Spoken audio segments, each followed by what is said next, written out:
let's go, bitches. All right, what's up, everybody? Welcome to this episode of Bullets, Barbells, and Barbecue. I'm your host, Brett. Chris isn't here today.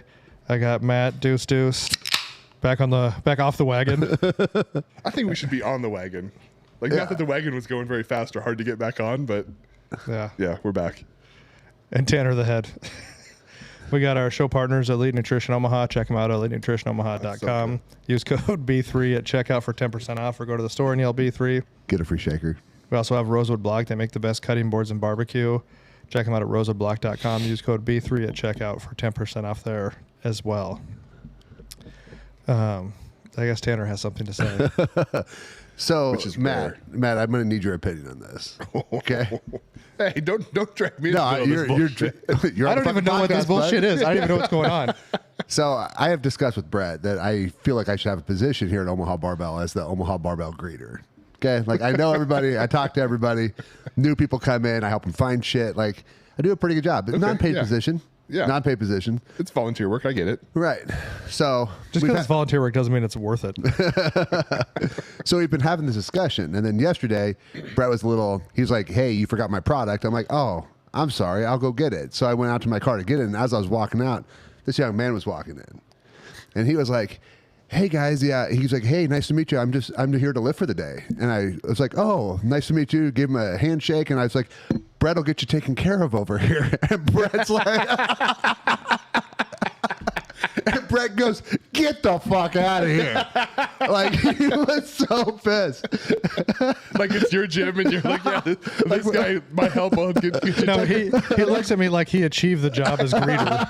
And I was like, dude, get the fuck out of here. I was like, my associate over here. So you just gotta talk slow to him. Yeah. You're fine. Yeah, he looked at me as though he had achieved the fucking greeter. I mean, kind of. Like he met him at the door, introduced himself, directed him. The kid started it. I mean, he just assumed that I knew what I was doing. He was a very polite kid. He was super polite, super nice kid, but he assumed that I knew what I was doing. Like, so I obviously have the aura of a greeter. You know, I do a good job of it. I helped him. He had a question. I helped him out. He did help him. He did point him to the desk that was 2 feet away from him. Yeah. It's surprising the number of people that come in and just are confused.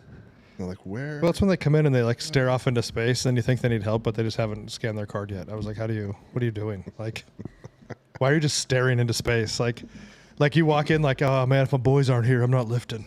Like, I know that feeling. That's fine. Like, yeah, I get it. Like, who are you looking for? I assumed you talked to them on the phone already and you know who's here. Nah, bro. So I think it's official. This isn't like back in our day where you called them and then you left your house and that was the last time you talked to them. Yeah. Until you saw them in person. Which we did talk about back in the day was better. Without cell phones. I agree. Like, well, first we were talking about the old Mortal Kombat game. Right. Because we were trying to remember what you had to break when you did test your might. Remember that? You had to break the fucking... Yeah, was that the finish him? Yeah. Yeah. Famous victory. It was great because, like, you just sat at home with no responsibility and you played Mortal Kombat. So cool. I love those, like, single plane games. You know, like it's just forwards and backwards, and then you jumped like Contra. Yeah, fucking great. Like you go play all these games now, like open world. Like I want to go in a line from the beginning to the end. I don't need to be wandering around. Oh, have you beat Valhalla yet? I did. It was very anticlimactic. No. I guess there's like multiple endings to it. So did you get a good ending or a bad ending or just like the? I got it's done. The end. Yeah. So at this point, I'm just playing them completely in reverse because I started playing Odyssey. Okay. I think Odyssey actually is a better game than Valhalla. It's fucking awesome. I haven't played Valhalla, but it's just, I don't know, the gameplay, the cinematics, the whatever, it's all, I feel like it's better. But we'll see. Yeah, I've but only played it for a couple I like hours. the like straight line games, one plane. you're Like a Super Mario Brothers guy. Oh yeah. Well, that's how we talked about it too, because there was a Mario Brothers on Atari. That's Was the same there? face I made. Yeah. But it was just like... Is that a Mandela effect? A what? Like the Mandela effect? No. Howie Mandela? He found it on the internet. Like, it was, Nelson Mandela? You know where like we all think something happened, but then you go back and it's apparently never happened. Have you heard about this? It was like the Fruit of the Loom Like logo. the had the cornucopia in There it. was something for that, and then there were like the spelling of a couple. But this lady went back, like, apparently she was like, she took this way too far. Like, well, it was really messing with her head. Her psychiatrist told her she had to move on. Psychologist, whatever, told her she had to move on. Blah blah. Well, she went and dug through all of her clothes and found one with a cornucopia on it. And Fruit of the Loom said they never had it. And then it's like, so their logo used to be a cornucopia. Yes. So like this Mandela effect is basically when it's like mass misremembering. Yeah. Okay, so like Fruit Loops, like some people remember it was spelled one way, some people remember it was spelled the other way. Like I have a whole list, and it's just weird. Oh, it's weird. Like when I tell people you're a Fruit Loop, I spell it just like how it should be. Yeah. Yeah. But was it F-R-O-O-T or F-R-U-I-T? When I describe you, I use the F-R-U-I-T. Oh, I'm a Fruit Loop? Yeah, that's what I was saying. When I describe you to people. Yeah. Oh, okay. Yeah. Yeah. So your Omaha Barbell greeters a Fruit Loop? Yeah. Yep. Oh, Matt, don't you think it's official? Mm-hmm. It's official now, right? I'll vote for it. No, you don't have a vest that says greeter. You don't have a fucking stool at the front door. Oh, can I get a green one? You know why Tanner can't be a I greeter? got one in the truck. You can have that vest. Yeah. You know why he can't be a greeter? Because the first thing he does is come here and spend like 30 minutes in the bathroom. It's not 30 minutes. There's It's a lot of 15. Yeah, people- but his shift hasn't started yet. A lot of people have passed through. I guarantee he would have fucking punched his card already and then went to the bathroom because everybody shits on company time. Yeah, that was your professional pooper. Yeah. Yeah, it's called multitasking. Yeah, I think if there's a position as greeter, I think Yeah. he'd be a top candidate. It's all right. Why don't you ask Amber? She listens to podcasts. I just did. But I do think pre-cell phone days, it was pretty nice. I mean, I do like cell phones for certain things, obviously, but it was pretty nice. You just like hung out, like you didn't like you didn't always have something attached. It to was you. a lot You always- easier to be present, Yeah, like in the moment. and it was a lot easier to like act like, oh no, mom, I didn't know you called. Like, oh man, I lost track of time. Oh, my pager died. That's why I didn't get it. Oh man. Yeah, You guys have there's pagers? no pagers in Harlan. It was analog. Do you have a pager? Of Yeah. course you did. Of course I did. It was probably like that translucent green color. No, No, it it was had like just- just a regular black. Regular black. Did you have the translucent VTech phone? Remember the VTech phones? No. All the kids had. They were like translucent colors. No. So I sold cell phones at that time, so I always had like Like out of a van. huh? Out of a van. Yeah. No, out of a kiosk at a grocery store. So I was that guy. Yeah, you were okay. So you sold burners, or who'd you work for? It was Cellular One at the time. Oh, So Cellular One ended up getting bought up by Alltel or I just remember ATS, the beeper people. Yep. but we used to sell cell phones, so I always had like the new one. Like the Nokias. Yeah. Oh yeah. Yeah. Dude, that was like the first phone that was officially mine was a Nokia. Not like the big brick phone, but it was The little one that still had the keypads on the outside, though. Yeah. That had, and so it was that. And so I And it had the got- antenna you could pull up. This one didn't. Oh, yeah, so it had that, but I got the upgrade at probably a kiosk at the mall that like threaded in a new antenna that was like a little nubby guy. But so I got that one, and the thing with that was like that's when like flip phones were starting to come out, like maybe Razor version 1 was coming out or something, and the StarTAC. with my StarTAC, yes, I was gonna say the StarTAC was the first. and my folks were like, "Hey, listen, use this one. It's old. It's gonna die when this one dies. Yeah, you will get you another one." Well, if anyone remembers anything about those Nokia brick phones, fucking indestructible. I had that thing. I took it like went out on like the jet skis, like the Sea-Doos, and went out all day on a lake with it in my pocket, like in the water, out of the water. No problem. Didn't die. Nothing happened. Put it through the washing machine and the dryer a couple times. Well, it totally makes sense. If you're Yeah. gonna wash it, you should dry it. Nothing ever happened. Like that fucking thing just kept chugging along. It was fucking great. Remember that game Snake they had on there? Yeah, that was the only game that was on Only that phone. game. It was the only one. So dumb, but you could play it for hours. Right. If you'd play it long enough, your legs would go numb pooping. Yeah. You talk about the antenna. Do you remember like having like your first like cordless phone at your house? We had the antenna that came out like 2 feet, and like the first time I saw one without an antenna, I was like, "How is this working? What is this sorcery?" We had in the kitchen, we had a corded phone, but it had like a spool that hang down underneath it, so you didn't have like the pigtail cord. It just had this little fucking spool. So as like you pulled the phone off, it would like bzzz, and it would unravel from this little spool. Oh, that's and then not when you fun. hung it Then up, you it would gotta- like spiral back up. You got to get the pigtail in a giant knot, and then you got to figure out how to Right. get it out. Yep. and then wrap it around a wall. If you've never wrapped a pigtail cord around a wall, Or you drop it, bobble it, and like somehow tie it in 7 knots. yeah, and you just lay on the floor and talk on the phone. You're just laying on your kitchen floor talking on On the your phone. teen line. I didn't have a teen line, but I had a friend with a teen line. Because it was always funny. It would list like the phone number, like the parent's number, and then it just said teen line. Yeah. In the phone book. Yeah. Yeah, that's a throwback, huh? A phone book. We had one in the neighborhood. Like the neighborhood I grew up in did one, a phone, as long as I can remember, like a little phone book. But it was super cool. Like it had all the addresses, everyone's phone number. There were a handful of people who were like, nope, didn't put their number in there. But what it also did was listed if there were kids in the house and what grade they were in and who their teacher was, because we all went to the same elementary school. And if you're a pedophile, it's easier to find kids then. That's It's good. way easier. Yeah. But it was one of those things where, like, if a kid missed school, right? They'd be like, oh, yeah, fucking Timmy, yeah, Timmy's in 4th grade. He is Miss Kruger. And you could call there, like, hey. And get the homework. Yeah, and get the homework and get that shit figured out. But it was super cool. They had that thing. And my mom has the last Shit one you they could do made then that in you could not do today because of fucking creepers. 2002 was the last time they made that book. My mom still has it in her kitchen drawer. I'm like, why do you have this thing? I don't know. The numbers are useful sometimes. Okay. Yeah. Even the local paper growing up in Harlan, they was printing off even like the TV guide in the newspaper for like the week. Yep. So my dad was to tear that out and it was just like folded up on the coffee table so you knew what was going to be on out of the 5 channels he got.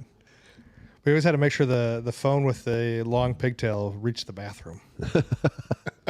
Because sometimes you got to shit while you're on the phone. Right. Talking to your girlfriend. Real life shit back in the day. Or if you're like you grew up on a farm and you had no one to talk to, you just call random people and talk to them. You just call random teen lines out of the book. Did you guys ever just prank call people that way? Just dial random phone numbers? Like do the first like digits and then just random numbers and just call people? Yeah, we did that. Pre-caller ID. This would have been probably 8th grade. Maybe we were doing that. And a buddy of mine was calling random numbers in the book, asking to like talk to someone's daughter. Just like, oh, hey, is your daughter around? And like most people just hang up on him. And every now and then he got passed off to someone, ended up calling a house that had a daughter that was also in 8th grade, talked to her for a while, got her to meet up at a movie theater thing. Also could have been a pedophile. Super could have been payout. Like we could have died, she could have died. But yeah, got there, and then they dated for close to 7 years. Based Off on a prank call. Based on that one prank call. So pre-caller ID, remember at star 67? 6-7. No, star 69. You dialed star 67 if you were calling somebody, and they could dial star 69 to find out who it was. Yeah. Oh, But if you you did did star 67, 67, it would block Block you. it. Yeah. Okay. Yeah. Yeah. Fucking jeez. Those were the good old days. Those were the good old days. Yeah. The 90s were way more fun to grow up. Yeah, the late 1900s were great. True. Because, yeah, we were talking about Atari, and like when you had to hook it up and you had the 2 screws you had to loosen because you had to hook up to the UHF and the VHF. Oh, yeah. And then you had the screws on the back of the TV, and then if you later got the adapter, you could hook to the coax cable Yeah. to play a little Atari 2600. Great. Right. You bring your system over to someone else's house, maybe even your TV over. Yeah, you had to bring everything. Yeah. Those TVs weren't easy to carry, though. No, especially, do you remember when Sony came out with the Sony Vios or whatever those were? Those The TVs? Trinitrons? Trinitrons, and they weighed like 1 million pounds. Triniton. Yeah. because they had like 4-inch thick glass in them. And they're like, dude, it's best picture ever. It's got picture in picture. Yeah, and then they it were weighed great. like 1 million pounds. Yeah. So that was when I worked for the moving company 2001-ish through 2004 while I was going to school. Like those were everywhere. And I think every single military family in Omaha gets issued 7 32-inch Trinitron TVs just for being in Omaha. Because everyone had them. They were heavy as fuck. And they were, all of them came with tie downs in the back. They had clips that were on the back of the TV that you could either screw into the top of your dresser. Oh, or yeah, so your kid couldn't tip it over on him. Or you could clip them in and then anchor them to the wall because they were so fucking front heavy. If you pull on them a little bit, they're like, But they were My flat kid. screen too, right? yeah. That was like one of the first like flat screen TVs. It was a tube, though. It was Well, a tube legitimate versus tube. like the projection, the old, Oh, yeah. old But the projection screen TVs. itself, the screen itself was flat, but the glass was super thick, and the tubes were extra high pressure. So like if they broke, big mess. Yeah, Yeah, this is fucking good stuff. crazy. It weighed like 1,000 pounds, and now You can grab a TV that weighs like nothing. You can sit there and wall mount your TV with like one hand, like you're reaching over. And that's even just changed over the years because when Amber and I first moved into our house, now we had an LCD, and now that was heavier. Now the LEDs are super light. Which speaking, so I went up to my sister's last week. You know, she got the tornado, took her house, and we were cleaning some stuff out of it, and I was in the basement, and they have like a little bar down there, and the whole top of that's gone. Right, that was their bedroom. That's gone. That's in the cornfield wherever behind them. But there's I don't understand tornadoes because there's a little it's like a dorm fridge with the one that's like probably 5 foot tall or whatever, you know. And there was like a 3-ounce LCD TV sitting on top of it, still there. Fridge isn't moved. Like I don't understand the tornado, like the suction, the wind, because it's so weird. When they were in their storeroom hiding, she was telling me that it was like trying to suck the door open.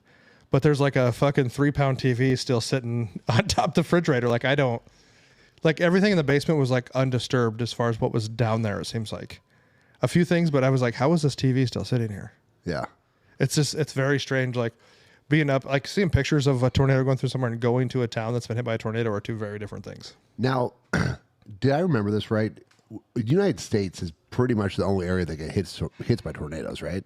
I've heard that. I have never looked it up to confirm that. Sounds right. But Yeah, I mean, yeah. the tornadoes And it's like one of the most non-explainable marvels of Mother Nature, right? Because they're still nobody's ever really researched the inside of a tornado, kind of a thing, wasn't it? They're trying to do more and more. They have ideas on what causes them, but being able to look at the clouds and see the pattern and yes, yeah, it's not like a hurricane. They can predict them. A tornado will come from this area. It's like, well, you saw the movie Twister. They put the little machine in there, bud.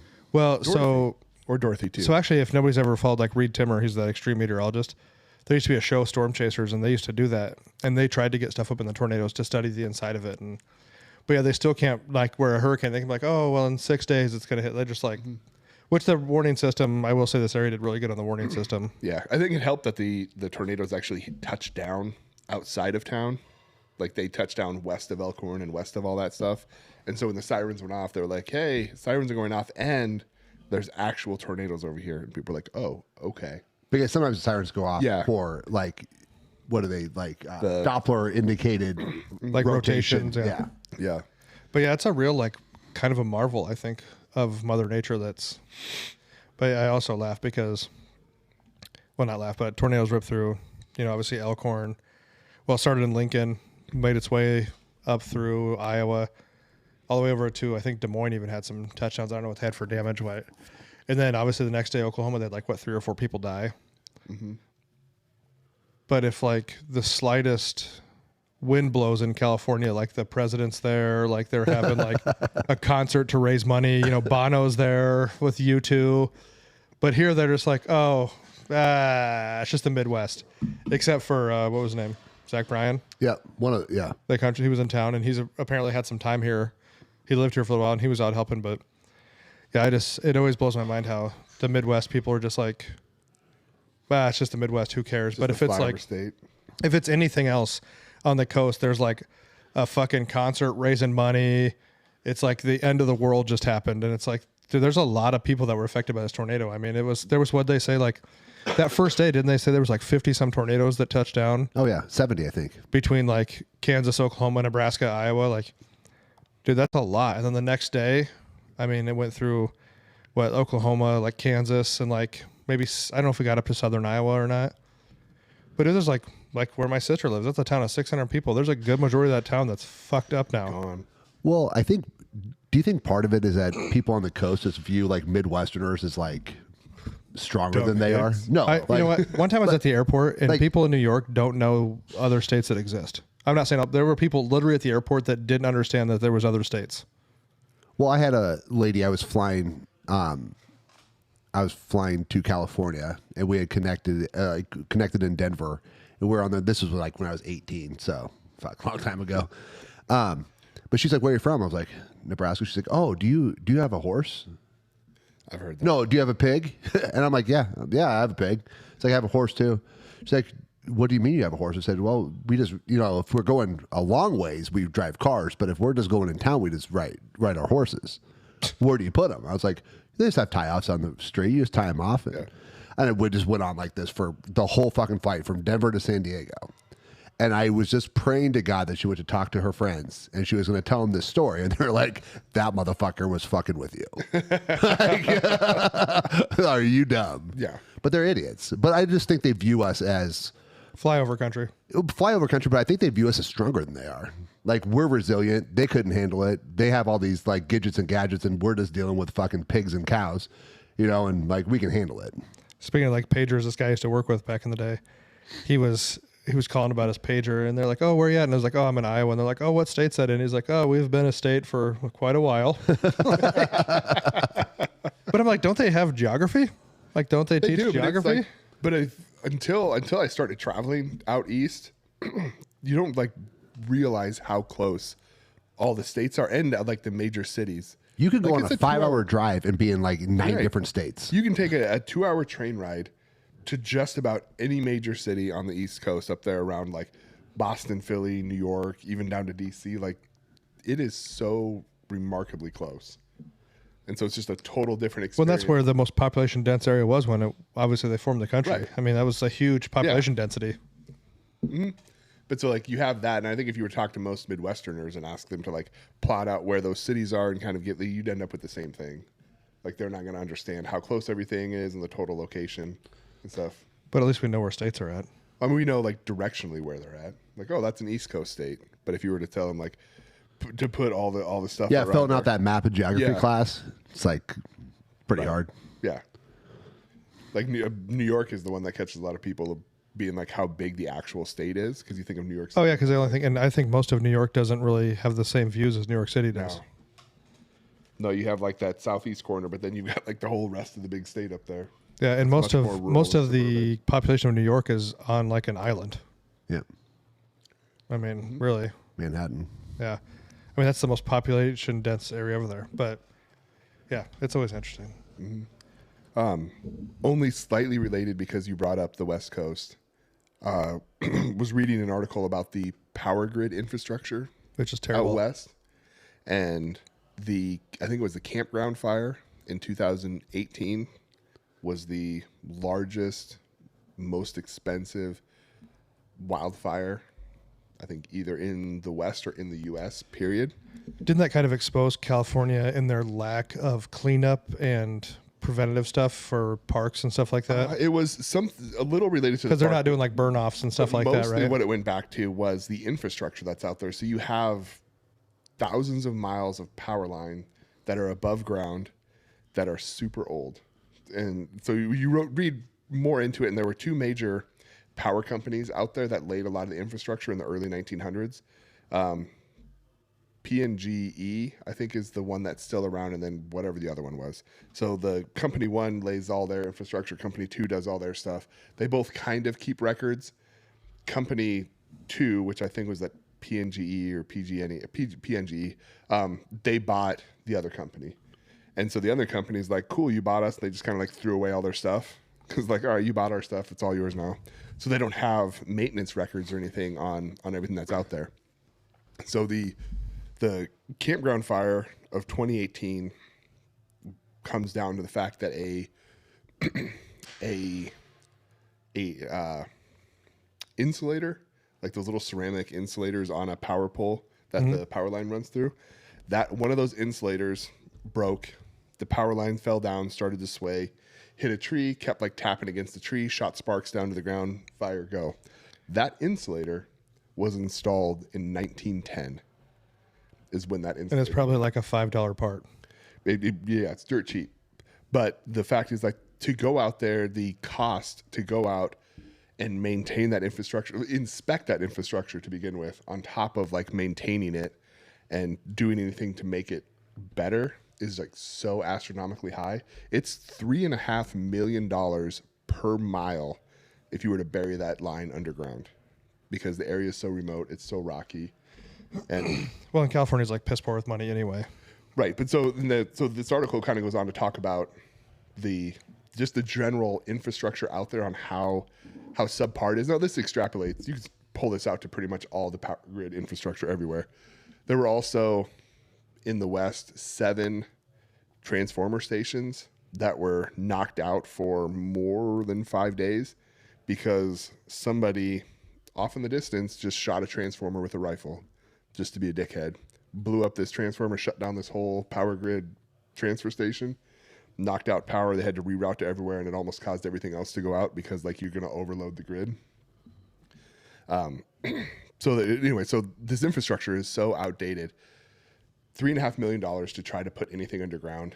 P&GE got a new CEO a year or two ago, and they've committed to bury 1,200 miles of line for like $20 billion. But now they're going into like the math and trying to figure out, like, they're already on, like, they already have rolling blackouts. They already have super expensive electricity. And now stuff's going to be more expensive, so they can try to put this stuff underground. Now, if you extrapolate that out over 15 years, way cheaper to bury all that line than to maintain it and fight forest fires. But that's you're paying for that now to help, just in general, in this future generations who are going to be out there like taking advantage of it. But I mean, the big point of it was the infrastructure out there for just the power grid in general is like so atrociously outdated that a lot of the stuff you can't get anymore. It's either not made anywhere in the world or it's not made in the U.S. Do you know what? Do you know what's a really good idea to do then? Force electric cars. Mm-hmm. That's a really good idea. Let's see if we can just push that grid right to the edge. They already won't let you charge cars during the day in the summertime. Like, you can't charge your car between the hours of 9 a.m. and 8 p.m. Well, it's also the same reason we should have never shut down nuclear.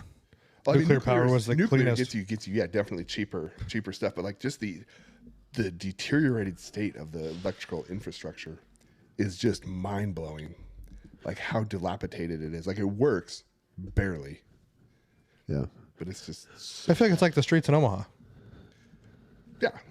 For the most part. We're not going to fix it. We'll just like put some cold patch in there and hope for the best. And then in 10 years, when it's a fucking crater, we'll be like, oh, we don't have any money. Like, we need $100 billion to replace Dodge. It's just weird. What happened to like the restaurant tax and all the fucking wheel tax and whatever else that are fucking sucking out of us?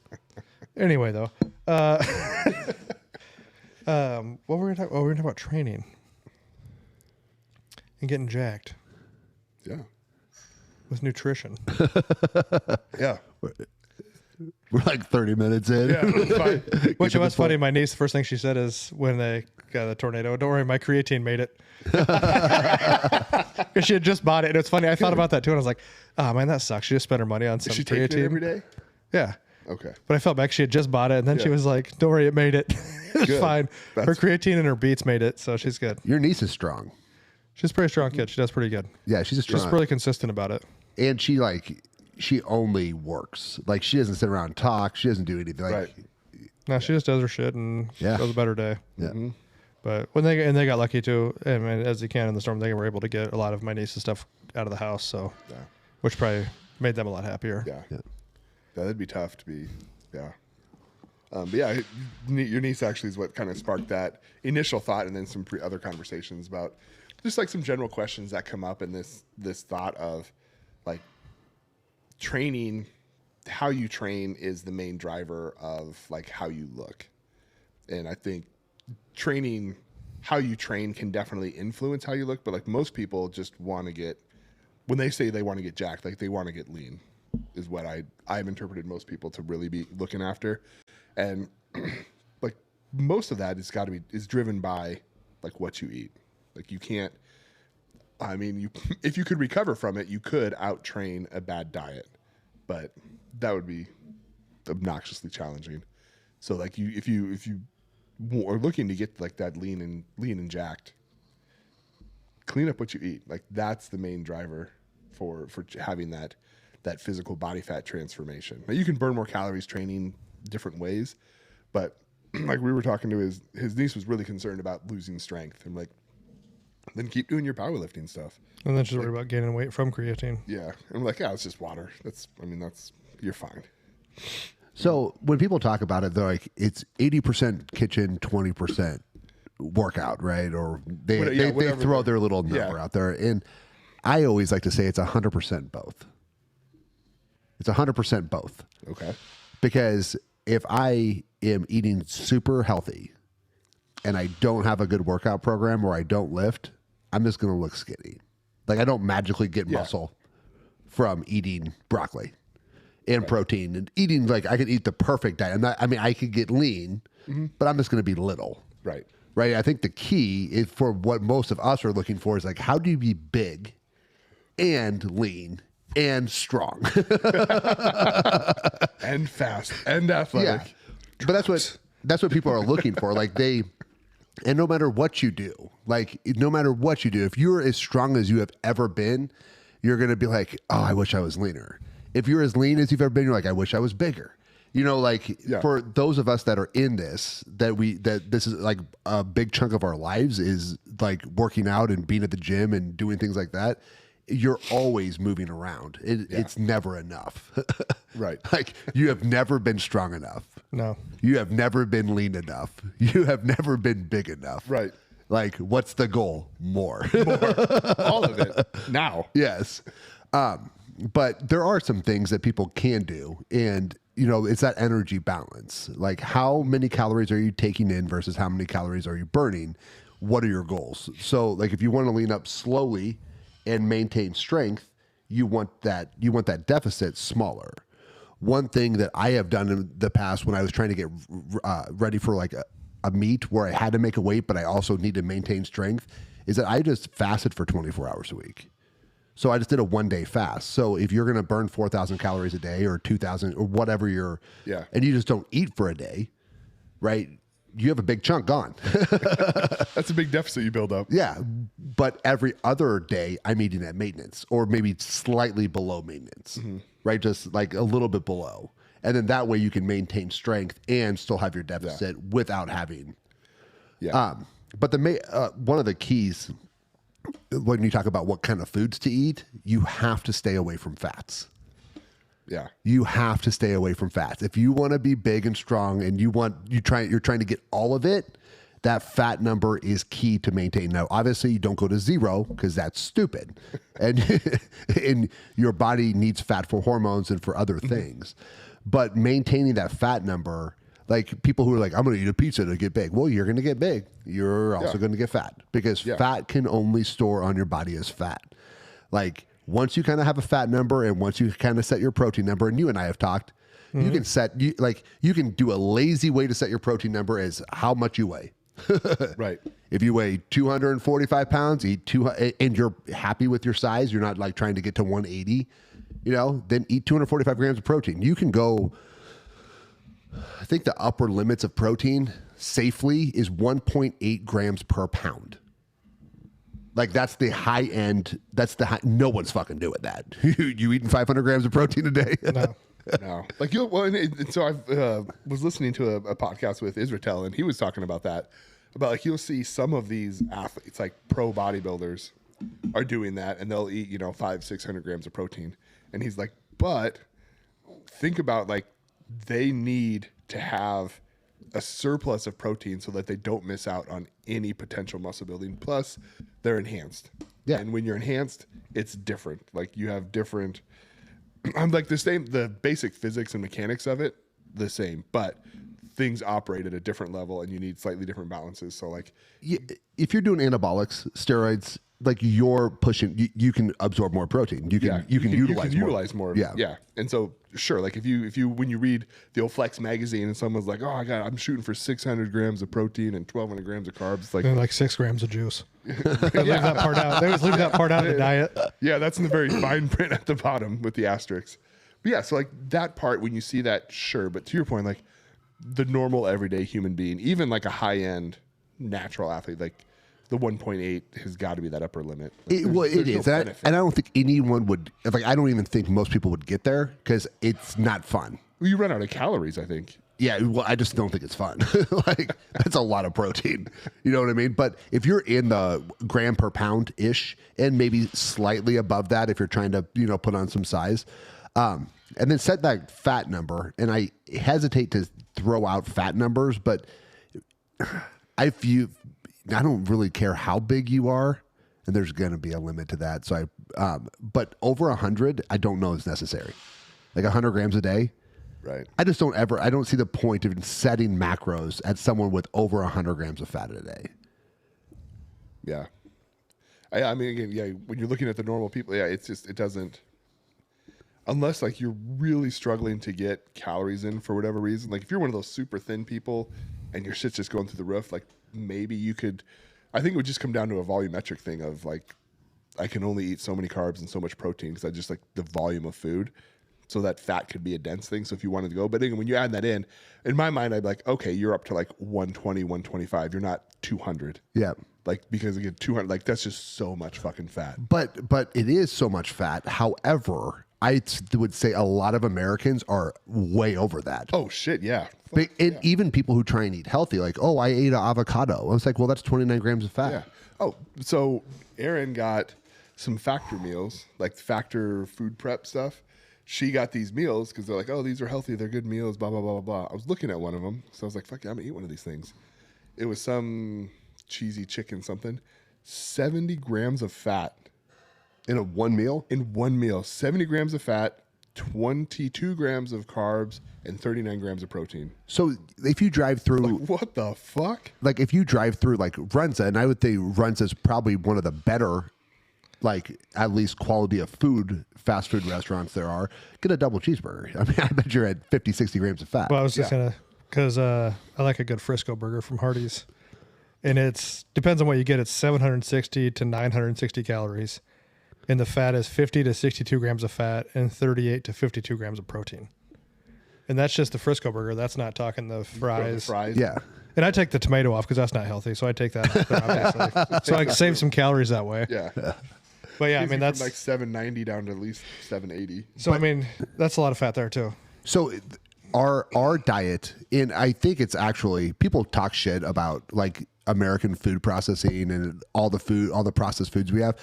From an engineering perspective, it is an engineering marvel. We created food that was cheaper to make, that lasted longer on the shelf, didn't expire, and tastes really fucking good. Right. It's super satiety, yeah. Yeah. Like, and you want to eat more of it. Right. Right. Like, and it's abundant. like from an engineering perspective, it's great. Now, from a health perspective, it's not. So watch that fat number. If you need to increase calories, increase carbs. Mm-hmm. And I know carbs are bad. Carbs are not bad. If you're a weight trained athlete, you only 1 to 2% of carbs can even store as fat when you're overeating them. It is very low. They're going to go to glycogen. They're going to energy. They're being stored in your liver. Like there's all kinds of things that are happening that is not storing as fat. If you overeat fat, it can only store on your body as fat. Yep. Period.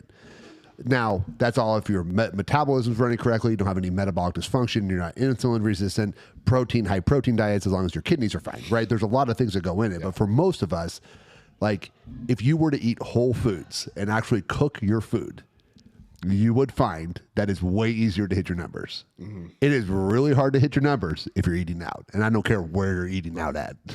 Yep. Yeah, even if you go to like Jimmy John's has been a pretty solid staple for like finding lean stuff. But at that point, even then, you're looking at, so I would go, if I go there, I go turkey tom, no mayo, because that mayo adds, it's like 22 grams of fat. Dude, I think they use Duke's mayo too. Do they? I think so. Don't tell me. I think they Hellman's. Oh no, it's who uses Duke's? Where do we go I to do. Duke's? Yeah.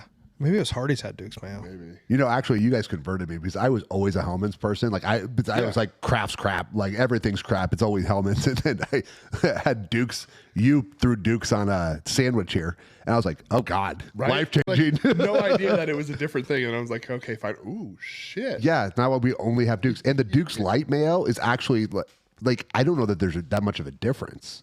Really? I haven't even seen Duke's. I thought that. Yeah. I I've figured seen their Duke's was light. like, fuck it. They carry We're that mayo. at, was it, who carries Hy-Vee. Hy-Vee, yeah, they have the light, yeah. Yeah, they have the light sitting down there. We have the Duke's light mayo. It is good. All right. Well, then where I'm stopping on the way home. Yeah. Because I do like fat is good. Fat tastes good. We enjoy it. So yes, I understand. Fat is flavor. Yes. So Yep. you just have to control it. And what I tell people, like, log your food. If you want to know what you're eating, log it. Don't change anything. Don't get all like, oh, I'm only. Weird. I'm pretty sure that's exactly what we told underneath. Yeah, just don't change. Even if you have 47 beers on a Friday night, just log it. Like you're not doing any good by lying to yourself. Log it for a week or two and see where you're at. Yeah. And because the problem that most people have is if you had the information right in front of you, like if you were going to eat something and it popped up and it said like right out of the hamburger, it said 47 grams of protein, 92 grams of fat in this Frisco double Frisco burger. Whatever. You'd be like, oh shit, maybe not. You know what I mean? Yeah. But we don't have that. And people think they're eating healthy, or in their head, they actually have done a ton of meta-analysis on this. If you think you're eating 2,000 calories and you're not logging your food, you're probably eating 3,000. It's 50%.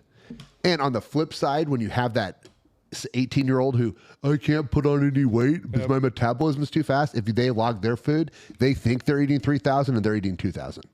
Right? It's like our brains don't always function in reality correctly. Well, it's tough to look at. Like, Hardee's is Arby's has like these deli fresh sandwiches. And there's some of the worst sandwiches on there because it's like, get this chicken salad deli fresh sandwich. That fucking thing's like 60 grams of fat, 12 grams of protein, and probably like 70 grams of carbs because it's a sandwich with a little bit of chicken, fucking slathered in mayo and ranch dressing, and they put it together and they put some lettuce on it, and it's like, oh, it's a deli. It had lettuce. Deli sandwich. And also, that's usually where you get E. coli. Lettuce, yeah. Yep. Produce at fast food restaurants. It is crazy. It's like every time there's a outbreak, it's always like spinach or lettuce. And it's from like a fast food restaurant. But yeah, if you want to be jacked, it's, you got to work your diet. That's the biggest thing. You got to train hard. It's both. Work your diet. Yeah. And they're both. I'm not a big, it's not always 80-20, like I said, or how Tanner said 100-100. They're definitely hand in hand. Whatever you want to do, and we've tried before. I think you can out-train a bad diet. Even though people say that, I think you can. You can out-train a bad diet. It's just like more work. If your job is to work out, basically, and you're in the gym for 5 or 6 hours a day, I'm guessing you can eat, and you're not like Norm just talking for 5 or 6 hours a day, but actually like lifting weights. We have like a Dana Lynn Bailey. Yeah. I mean, she's been jacked for years. Yeah. You can out-train a bad diet. Like, that's bullshit. You can. It's a lot of work. And, well, a lot of those people, they carry so much muscle mass that their body's just going to feed on whatever anyway. It doesn't really matter. Your potential to burn energy in a day is somewhat limited, like through external exercise. Like if you're going to normally burn 2,000 calories just being alive, to burn 3,000 calories exercising, it's really hard. The 3,000 additional? Yeah, 3,000 additional, right? But if you start looking at it daily, weekly. But that's what I'm saying. Like if you, but eating like a 5,000 calorie diet or 4,000 calorie. Oh, you're talking about like on a consistent basis. Yeah, like if you're just on a single day, sure, like you can do that because that's a single day. That's a blip. Your body will kind of come back down, and you can kind of work that off. But I'm saying if you are consistently eating 4,000 calories, your body wants to burn 2,000 just being alive. That 2,000 calorie difference between what you're eating and we figure that person that he's talking about is probably running. Their probably maintenance calories is probably 3,500 to 4,000. Right. Well, I guess so, what you could look at them as a bad diet is they're still eating. And when you say bad diet, like there's like for someone like that, right? Someone who's working out 5 or 6 hours a day, we say bad diet because it's a ton of calories, probably way more fat than we would intake. Maybe even throw in like a pizza. Like I know, like was it Matt Frazier would just eat a random pizza? Yeah. Like so we might say that's a bad diet, but in reality, their program, like they know what they're doing. Right. Like that's scheduled stuff. Yeah. Yes. Schedule refeed days, schedule over calorie days, hitting a ton of calories on one day because you're going to murder yourself the next day, just trying to build up some of like stored energy. Like there is a lot to it. And I think sometimes when people say they can't out-train a bad diet, like I don't know if they know what they're saying. Yeah, because for the average person to eat that 4,000 or 5,000 calories extra, that's a lot. Like they're like, oh, I got a bad diet. I get like a single cheeseburger at McDonald's for lunch every day, and like, but that's all you get. That's really not that many more calories. Right. You know what I mean? So to add that to it. But yeah, when you get in that level of where you're just like a Matt Frazier or like a Dana Lynn Bailey, someone who's like, their metabolism, their resting metabolic rate is probably super high just to function. Mm-hmm. So I think to an extent you can, yeah. I can think on because if you're actually using the word diet, I hope you're actually like attempting something, not just like you can't out-train being a fat fuck, but you can out-train, I think, having a fucking little bit higher calorie diet. Like, yeah, and you could have some. I like to eat a Snickers every day. Yeah. Somebody might call that a bad diet because you're doing that, but you can out-train. Well, like Lamar Odom, was a physical freak, and he would just eat candy by the bag. But prostitutes, probably. Oh, and yes. drugs. Yeah. Whose names were candy. Yeah, I get it. Yeah. But I mean, you see that, but your average person can't do that. Right, and I right. think that's the idea behind it. Like there's, when people say don't eat processed food, well, everything's processed. I mean, your hamburger was processed, bacon's, everything is processed. The idea is don't eat overly processed foods, right? So we get some of these trigger words, some of these Instagram, social media Right. things. Yeah, you get into the semantics of it. And Yeah. I think overall, the main thing that you have to understand is the best thing you can do. Just do your best. The best thing you can do is weigh yourself. I tell people weigh yourself Friday morning. Okay. You're usually good during the week. You fall off on the weekends. Don't weigh yourself on Monday and not know that I put on 7 pounds this week Right. week because I ate like shit on Saturday and Sunday and holding a ton of water. And by Wednesday, it's all going to be gone. So weigh yourself Friday morning, log your food. You have to log your food. If you care, and if you say you care about what your body comp is doing and you're trying to do something, you cannot do it without logging your food. If you come to me and you say, I'm doing all these things and say, okay, let me see your food logs, and you don't have it, I don't believe you. I just don't. right. I believe your intention. I believe that you think what you're doing, but I don't believe what you're actually doing unless you log it and log it all. If you stop by Runza, log it. If you freaking eat a No Snickers, one's going log to it. judge you for doing it. Just be honest. Well, I can't help you Right. if I don't Yeah. know the information. Right. If you're like, you logging everything, like this is all the stuff I'm eating and I'm gaining weight, but you don't tell them that you get, a double, triple espresso with extra cream every morning. You're Right. just like, I had a coffee. That's you're missing the 600. Unless you're calories drinking of maybe drink. straight black coffee, you can maybe leave that off. But even then, like I would put that on there because Well, yeah, put it on there, but I mean, Yeah. that's something that, But it's like It's 0 calories. Yeah. yeah, you it's get something. to If you're some of leaving those off a drinks. 0 cal, like, hey, I had some salsa. Okay. But like if you're, let's just say you're going through your life and you're drinking 6 Diet Cokes a day, okay, and that's going to affect your health. Like that's going to have effects. Now, if you're not logging that, or I don't know that, I can't even help with that. It's 0 calories. You took in 0 calories. But it's all important to have the information. Everything you're doing is important to have. And then for me, if you have information in front of you, then you can make a choice. All right, I am here. I want to be here. I am doing this. This is my pace. If I want to get faster, I have to do better. If I'm happy with my pace, I don't. Or if that goal, like we talked about, Brett mentioned, people want a 6-pack. They don't want to put the work in for a 6-pack, right? I'm kicking ass. I'm doing everything. This is my limit for diet. This is my limit for I exercise. want top 2 abs. Yep. They're like, okay, 6-pack, no. 4-pack, yes. Okay, like adjust your goals, but you don't know how much effort you're putting in unless you start, like, track your workouts.